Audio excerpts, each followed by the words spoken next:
कोई भी क्षेत्रीय पार्टी कांग्रेस को स्वीकार करने के लिए तैयार नहीं है। मणिशंकर अय्यर ने नीच शब्द का प्रयोग किया। सोनिया गांधी ने मौत का सौदागर कहा।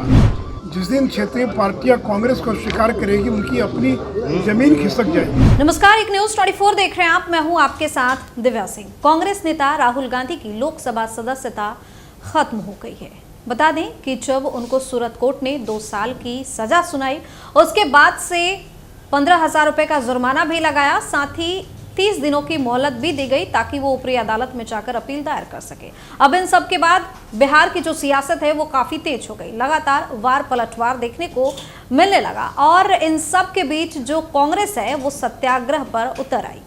अब इसी सिलसिले में जो बीजेपी के वरिष्ठ नेता हैं और राज्यसभा सांसद हैं सुशील कुमार मोदी, उनका बयान सामने आया है। दरअसल सुशील कुमार मोदी ने कांग्रेस के द्वारा हो रहे सत्याग्रह को नाटक करार दे दिया है और भी जबरदस्त तरीके से राहुल गांधी पर एक बार फिर से हमला भी बोला है। बहुत कुछ कहा है सुशील कुमार मोदी ने अपने बयान में। सबसे पहले आप उनका बयान सुनिए। कांग्रेस तो करती थी, बीजेपी ने कभी दुरुपयोग नहीं किया है। और देखिए, आज अगर अखिलेश यादव या अरविंद केजरीवाल का बयान राहुल गांधी के पक्ष में आ रहा है तो इसका मतलब ये कदापि नहीं है कि ये लोग अगला चुनाव मिलकर लड़ेंगे। अगर ममता बनर्जी ने कोई बयान दिया राहुल गांधी के पक्ष में, तो क्या ममता बनर्जी बंगाल के अंदर चुनाव कांग्रेस के साथ मिलकर लड़ेगी चुनाव? या अरविंद केजरीवाल का जो बयान आया है, तो क्या अरविंद केजरीवाल पंजाब में और दिल्ली में कांग्रेस के साथ मिलकर चुनाव लड़ेंगे?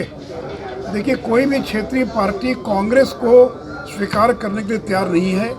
जिस दिन क्षेत्रीय पार्टियां कांग्रेस को स्वीकार करेगी उनकी अपनी जमीन खिसक जाएगी। तो जब कांग्रेस नीचे जाती तो क्षेत्रीय दल ऊपर आते हैं। इसलिए एक क्षण के लिए कुछ लोगों ने बयान दिया है उनके पक्ष में, लेकिन इसका ये मतलब कदापि नहीं है कि संपूर्ण विपक्ष एकजुट हो गया और एकजुट होकर ये नरेंद्र मोदी का मुकाबला कर पाएगा। तो देखिए, सत्य की जमीन पर नरेंद्र मोदी खड़े हैं। पिछले 9 साल में उनको कितना अपमानित करने का प्रयास किया गया। मणिशंकर अय्यर ने नीच शब्द का प्रयोग किया। सोनिया गांधी ने मौत का सौदागर कहा। और उसके पहले जब वो मुख्यमंत्री थे तो किस तरह से जांच एजेंसी का दुरुपयोग किया गया, लेकिन पाक साफ होकर निकले हैं नरेंद्र मोदी। जो नरेंद्र मोदी पर भ्रष्टाचार की छींटे नहीं लग सकते। और राहुल गांधी का ये लगातार प्रयास है। कल भी वो प्रेस में कह रहे हैं अडानी अडानी अडानी। अडानी का क्या संबंध है इस मामले से? ये तो जो मामला है वो अपने पिछड़ों का अपमान के इस पर कोर्ट ने आपका सजा सुनाई है। इसका अडानी से कोई संबंध नहीं है।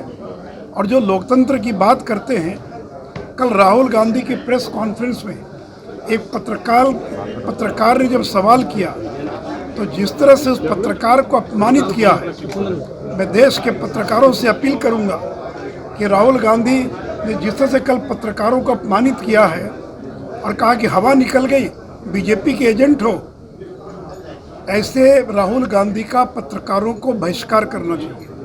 अगर बीजेपी की किसी प्रेस में ऐसी बात हुई होती तो पत्रकार बहिष्कार करके निकल गए होते। लेकिन मुझे दुख है इस बात का कि कल जब राहुल गांधी पत्रकारों को अपमानित कर रहे थे तो सारे पत्रकार वहाँ चुपचाप बैठे हुए थे। ये बात अलग है कि मुंबई की और वहाँ की प्रेस के एक संगठन ने इसका विरोध किया है।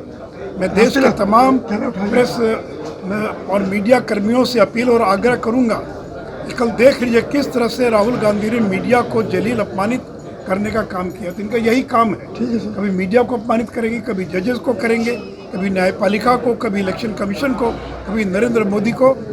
इसलिए 2024 में तो देखा आपने कि किस तरीके से सुशील मोदी राहुल गांधी पर जमकर हमला करते नजर आए। साथ ही उन्होंने कहा कि जिस तरीके से ये सब कुछ किया जा रहा है, कांग्रेस की तरफ से सत्याग्रह किया जा रहा है, ये सब नाटक है और कुछ नहीं है। इस वीडियो में फिलहाल इतना ही। तमाम अपडेट्स के लिए अपने टेक न्यूज 24 के साथ अगर आपने अभी तक हमारे चैनल को सब्सक्राइब नहीं किया है तो सब्सक्राइब कर लीजिए, हमारे वीडियो को लाइक कीजिए, शेयर कीजिए, साथ ही हमें कमेंट करके जरूर बताइए कि आपको हमारी खबर कैसी लगी।